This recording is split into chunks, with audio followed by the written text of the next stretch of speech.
Hey, what's going on? It's Alfie here, back with another great tutorial today. Masterthemixing.com representing. Today gonna be talking about drum bus compression. Just real quick.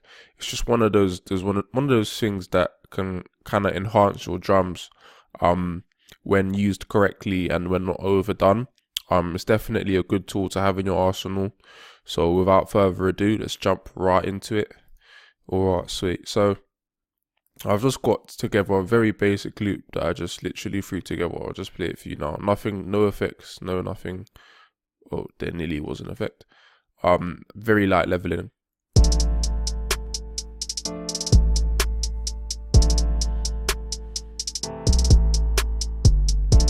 Alright, so that's what we're going to be working with in this video. Just an 808 bass, a kick, snare, hi-hat, and some keys. Alright, so there's sort of two parts to this video. The first part is compressing your drum bus on the actual drum bus itself without creating any duplicate signal or anything like that. So what we're going to be doing effectively right now is compressing all of the drums at one time on the drum bus. So again, what the drum bus is, if you haven't seen any of our earlier videos, is the bus is it's like a track, it's a channel where all the other drums go to before they go to the stereo output. So the 808, the kick, the snare, the hi-hat, they're all going directly to the bus, the drum bus. The keys shouldn't be going there, so I'll just put them straight to the stereo output. I literally just want drums here, so if we play and solo, you can just hear the drums. You can't hear the keys anymore. Alright, cool. So compression, I'm not going to get too deep into, how compression works and what exactly it is and all of that in this video, because there are other videos about that I have and will do.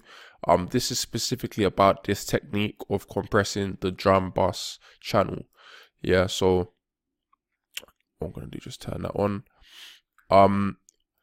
Give it a fairly strong ratio. I like to keep it about 4 when doing drums. Won't touch the makeup game right now.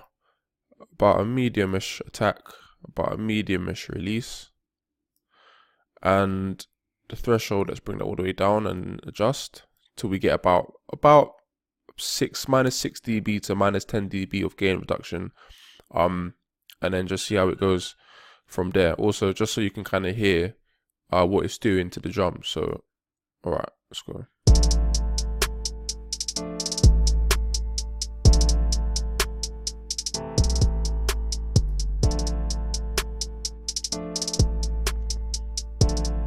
Alright, so you'll notice that it's making the bass sound quite pumpy, and that's because the bass is actually quite loud, and it's compressing the bass a lot harsher than it's compressing anything else.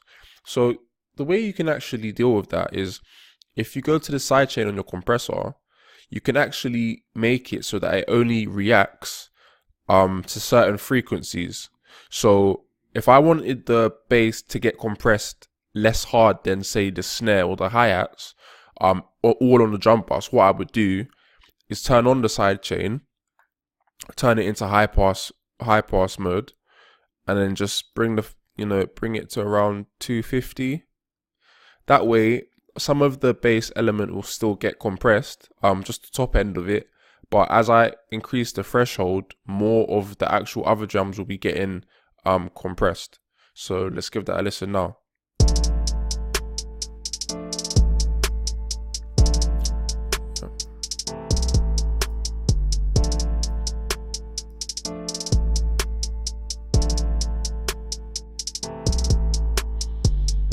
So throughout the whole passage, as you can see, the needle doesn't stop moving.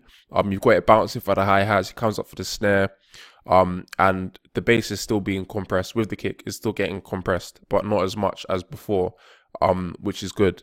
What I'm going to do is just add some makeup gain to basically just restore the volume that's been lost from the signal being squashed by the compressor.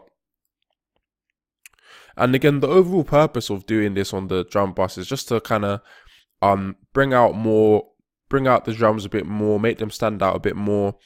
The next method I'm going to show you will increase the punchiness of the kick, or it will prevent any punchiness from being lost. But this kind of spreads out the drums and makes it sound a bit more realistic.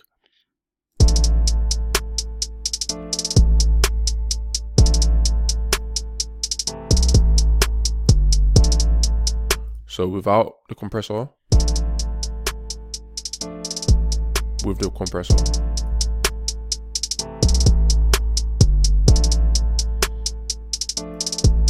Without.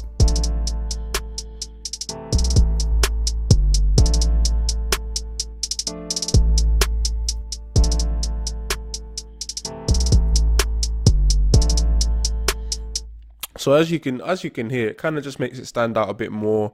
It is still quite punchy here, to be fair. You know, it's making the drums just kind of sit above the piano a bit more when the compressor is on. So this is just something that you'd want to play with. I actually wouldn't do it as much as this. I'd turn it down, and I probably would get a bit more of the bass out of there. But yeah, so that's drum bus compression. What I'm going to show you real quickly right now is parallel compression. Now what we're doing is effectively the same thing, but instead we're going to have two signals. So we're going to have the original signal here, but clean. So we're not going to use this compressor. What we're actually going to do is send a duplicate of this signal, so a copy, to another bus, and then we're going to do all of the compression to that bus and then just mix that bus into the clean signal. Alright, so that way you still have your original drums that are unedited, but now you're mixing in drums that are compressed a bit more heavier until you get the sort of desired sound that you like.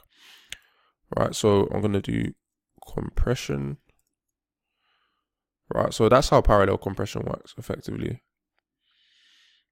I'm just going to copy the compressor over.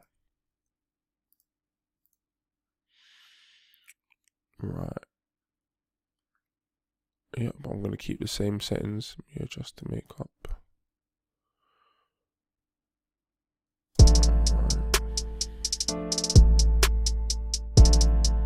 A bit more. A little harsher compression since we're going to be mixing in the signal. So just to hear what this sounds like.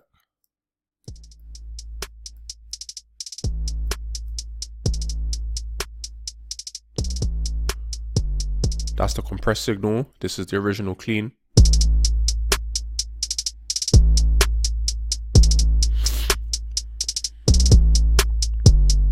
So we're just going to mix them together in. We're just going to mix them in together now with everything.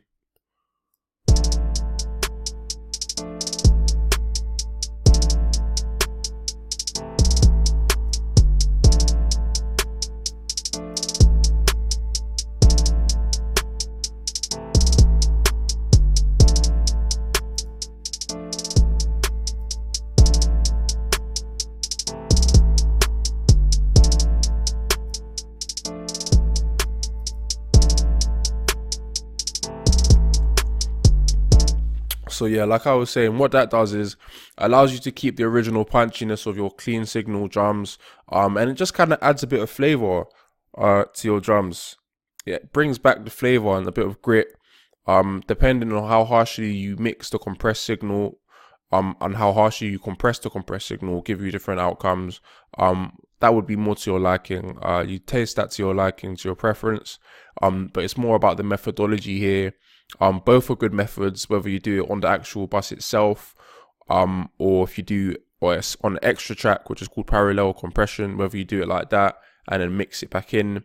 Both are really good ways to just add a bit of flavor to your drums, and add a bit of compression. And sometimes you don't even have to do it. It all really just comes down to your ear and what you think.